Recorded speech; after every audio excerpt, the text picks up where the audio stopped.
Hi hello' নমস্কাৰ, কি খবৰ আপোনালোকৰ? আশা কৰিছোঁ চাগে আপোনালোক সকলো ভালে কুশলে আছে। আৰু আজি আকৌ আমাৰ এটা নতুন জাৰ্ণি, যিহেতু আমাৰ থিয়েটাৰ চলি আছিলে সৰভোগৰ কামাৰকুছি গাঁৱত। আৰু এতিয়া আমাৰ আজিৰ জাৰ্ণিটো হৈছে বেলশৰ। আৰু আমি বেলশৰলৈ আহি আছোঁ, কিন্তু তাৰ আগতে দাদাৰ নিমন্ত্ৰণ আছিলে। আৰু সেই নিমন্ত্ৰণ আছে হাউলীৰ স্মৃতিৰেখা ধাবাত। যিহেতু হিতেশ দাই ফোন কৰিছিলে ভাত এসাঁজ খাব লাগে, গতিকে আমি এতিয়া স্মৃতিৰেখা হোটেলত সোমাম আৰু তাতে ভাত পানী খাম।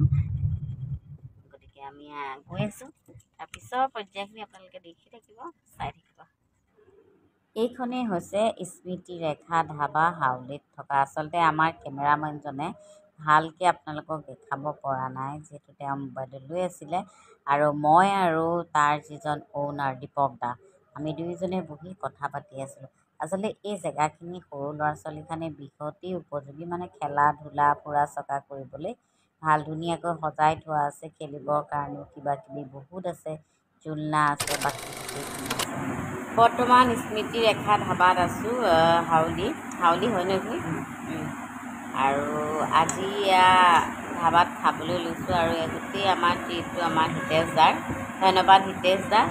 আৰু এই ধাবাখনলৈ মই আগতেও আহিছোঁ, 2বছৰমান আগতে ইয়াতে খাই মেলি গৈছোঁ। বিৰাট ভাল, হাইজেনিক আৰু খানাবোৰ কমপ্লিট ঘৰুৱা টেষ্ট। মানে এতিয়া আমি খাবলৈ লৈছোঁ। থেংক ইউ হিতেশ দা। এয়া এটা চব্জি, এয়া একদম এনেকৈ সজাই মেলি দিয়া ভাত।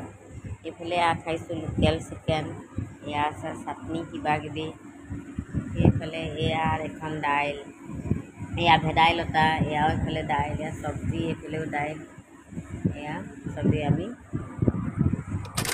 খোৱা মানুহ অৱশ্যে বহুত নাছিলে। মই আৰু আমাৰ হিমাংশু, আমি দুটাই খাবলৈ লৈছিলোঁ। আৰু আইটেমবোৰ দেখি ভাবিছোঁ চাগে ইমানবোৰ খাবলৈ লৈছেনে।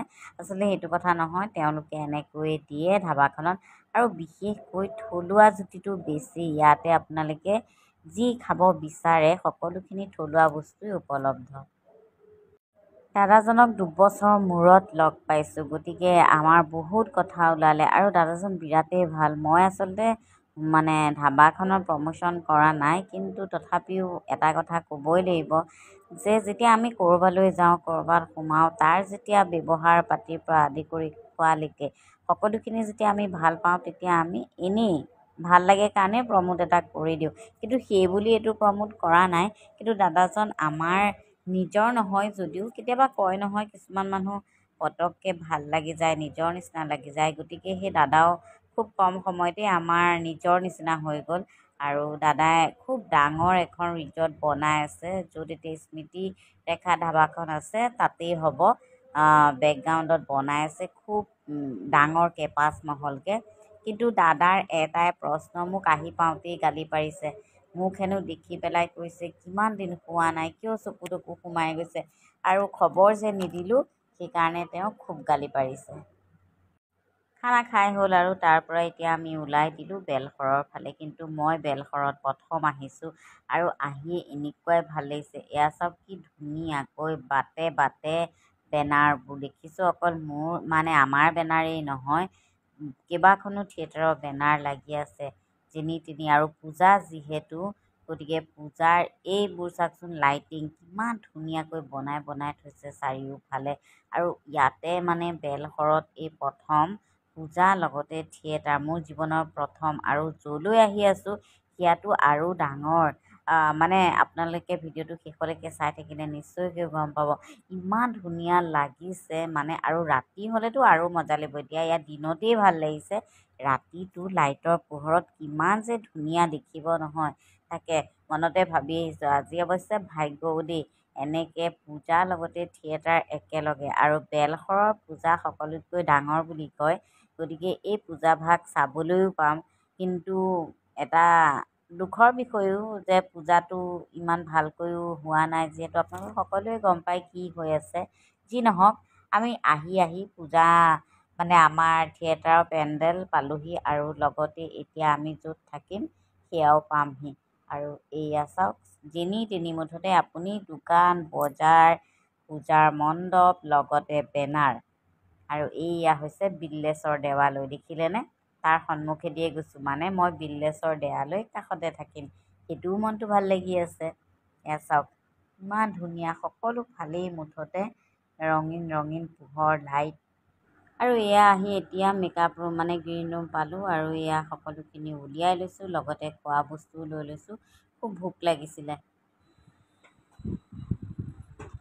যিহেতু বেলশৰত নাটক কৰি আছোঁ, আজি প্ৰথম দিনা, আৰু নাটক শেষ হোৱাৰ পিছত মই আহিলোঁ দেৱালয়, বিল্লেশ্বৰ দেৱালয়। আৰু দেৱালয়ত বৰ্তমান বহি আছোঁ, চাবলৈ আহিলোঁ আচলতে, কথাবোৰ বহুত শুনি আছিলোঁ। আৰু আহি ইমান ভাল লাগিলে, ইমান ভাল ভাল মানুহ লগ পালোঁ, আপোনালোকক দেখাইছোঁ। এয়া হৈছে আমাৰ প্ৰশান্ত মেনা দাদাৰ ভায়েক, হয়নে? হয়। তাৰপিছত এইফালে এজন দাদা, তাৰপিছত সেইফালে টুপি পিন্ধা এজন দাদা, তাৰপিছত এজন দাদা, তাৰপিছত এইফালে এজন আছে, বেক চাইডে আছে, এইফালে আছে। আৰু মানে সকলোকে লগ পালোঁ, আৰু সকলো মুখৰ পৰা দুৰ্গা পূজাৰ ইয়াত যে বলি দিয়ে সেইখিনি শুনা পালোঁ, খুব ভাল লাগিলে। বলি বিধানৰ কথা আচলতে আমি সকলোৱে জানো আৰু ক'ত হয়।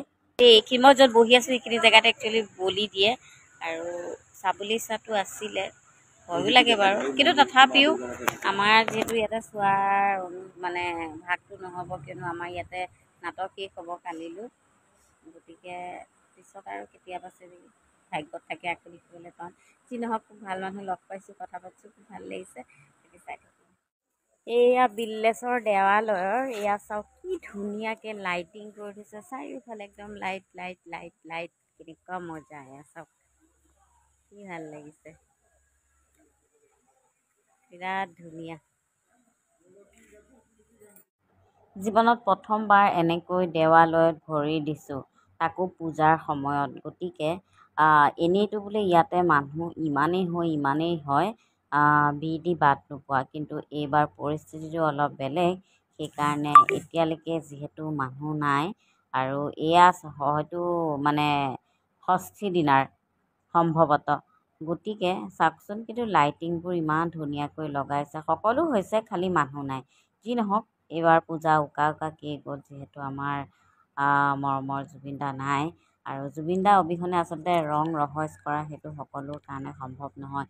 যি নহওক, তথাপিও ভিডিঅ'টো সাঁচি থ'লোঁ, ভৱিষ্যতলৈ আহিব পাৰোঁ নে নাই নাজানো, কিন্তু যদি ভিডিঅ'টো থৈ দিওঁ, এই ভিডিঅ'টো কেতিয়াবা চাব পাৰিম যে এটা সময়ত বিল্লেশ্বৰ দেৱালয়লৈ গৈছিলোঁ আৰু এনেকুৱা দেখিছিলোঁ। গতিকে গোটেই দেৱালয়খন ঘূৰিলোঁ, চবতে একদম ধুনীয়া ধুনীয়াকৈ সজাই মেলি থৈছে। কিছু এই মন্দিৰ ভাগ যে দেখিছে, মন্দিৰ ভাগ সেই গিলখন দিয়া আছে, তাৰ সিফালে দুৰ্গা মন্দিৰ মানে দুৰ্গা মা থাকিব, আৰু সেই দুৰ্গা মা বনাব কলগছেদি। ইয়াতে কোনো বেলেগকৈ মা নবনায়, কলগছেদিয়ে বনায় তেওঁলোকে, আৰু কাষত এটা পুখুৰী আছে, তাতে বিসৰ্জন দিয়ে। গতিকে খুব ভাল লগা কথা নহয়নে বাৰু? গোটেই পৰিৱেশটোৱে আচলতে বহুত ধুনীয়া, আৰু ওপৰত যে লাইটিংবোৰ দেখিছে, একেবাৰে যেন দলিচা ওপৰতহে পাৰি থৈছে, নহয়নে বাৰু? চাৰিওফালে দলিচা, মুঠতে খুব ভাল লগা এটা পৰিৱেশ, খুব ভাল লাগিলে প্ৰথমবাৰ। আৰু ভাল লগা বস্তু এয়া হৈছে দেৱালয়, বিল্লেশ্বৰ দেৱালয়, চাওকচোন, ইয়াতেই মহ বলি দিয়ে, আৰু খুব ডাঙৰকৈ দুৰ্গা পূজা হয়। মুঠতে সকলো ফালে লাইটিং, আৰু গোটেই দেৱালয় চাৰিওফালটো ঘূৰিলোঁ ৰাতি, যিহেতু মানুহেই নাই, আমি অলপ মানে এইবোৰকে চালোঁ, আৰু যিহেতু প্ৰথমবাৰৰ কাৰণে আহিছোঁ, গতিকে অলপখিনিতো অভিজ্ঞতা কিছু ল'বই লাগিব, নহয় জানো? মন চন বেয়া, তথাপিওতো উপায় নাই, এনেকৈ চলিব লাগিব। গতিকে গোটেইখিনি উপভোগ কৰি খুব ভাল লাগিলে। এতিয়া ভাবিছোঁ ৰুমলৈকে যাওঁ, কিয়নো ৰুমো হৈছে মোৰ বিল্লেশ্বৰ দেৱালয় কাষত থকা IB2, তাতেই থাকিম 3 দিন। গতিকে মানুহৰ ঘৰত এবাৰ থকা নাই, আৰু ওচৰতে ৰাতি মানে শুবলৈ বা টোপনিও অহা নাই, কিয়নো পূজা চলি আছে, নাম গুণ চলি আছে, খুব ভাল লাগিছে। আৰু এটা কথা, আমি আহি পোৱাৰ আগে নাগাৰা নামো চলি আছিল, আমি দেখিবলৈহে নাপালোঁ। যি হওক, এয়া হৈছে নেক্সট ডে মৰ্ণিং। পাৰ্লাৰ এখন বিচাৰি কোনোমতে পালোঁহি। ভাবিলোঁ ধুনীয়াকৈ মুখখন ফেচিয়েল কৰাই দিওঁ। ইমান ধুনীয়াকৈ বাগৰাকীয়ে ফেচিয়েল কৰাই দিলে, খুব ভাল লাগিলে আচলতে। আৰু য'তে ত'তে আচলতে পাৰ্লাৰ বিচাৰি পাবলৈও টান, নেটত বিচাৰি বিচাৰি এখন পালোঁ যেনিবা, আৰু খুব ধুনীয়াকৈ কামখিনি কৰি দিছে। অকণমান ফ্ৰেছ হৈ গ'লোঁ, আৰু এতিয়া ইয়াৰ পৰা আকৌ বেলেগ এঠাইলৈ যাব লাগিব। গতিকে কেতিয়াবা নিজৰ বেনাৰবোৰ এনেকৈ ওচৰৰ পৰা দেখিলে ভাল লাগে। চাওক, হোটেল এখনত সোমাইছিলোঁ, কাষতে বেনাৰখন দেখি বোলো ভিডিঅ'ই কৰি থওঁ। তাৰপিছতে এটা বস্তু দেখাওঁ, চাওক, খাবলৈ আনিলোঁ পিঠা কেটলি মুখত দিয়া, কিন্তু এয়া পিঠা দামটো অৱশ্যে 20 টকাকৈ লৈছে, কাৰণ ইয়াতে কিবা কিবি শুকান নাৰিকল, তাৰপিছত খিচমিচ আৰু এটা চেৰি দিছে হ'বলা। মুঠতে এইখিনি বস্তুৰ ভিতৰত গুড়, গোটেইখিনি বনাই দিয়াৰ কাৰণে চাগে 20 টকাকৈ লৈছে, কিন্তু খাবলৈ বিৰাট টেষ্টি দেই। মানে তাতে মেলা এখন বহি আছিলে আৰু খুব ভোক লাগিছিলে, এইফালে শনিবাৰো আছিলে, গতিকে ভাবিলোঁ এয়াকে খাওঁ, আৰু লৈ আহিলোঁ। আহি ৰুমত ধুনীয়াকৈ চাহ বনাই এয়া পিঠা দি খাই দিলোঁ। এইয়া চাওক ফেন, এয়া দুজনী ফেন, এজনী ফেন, আৰু এজনী চাওক, এইজনী চোৱা, এইজনী ফেন, আৰু এজনী ফেন, এয়া মোৰ ফেন। কি নাম তোমাৰ? নামটো কৈ দিয়া,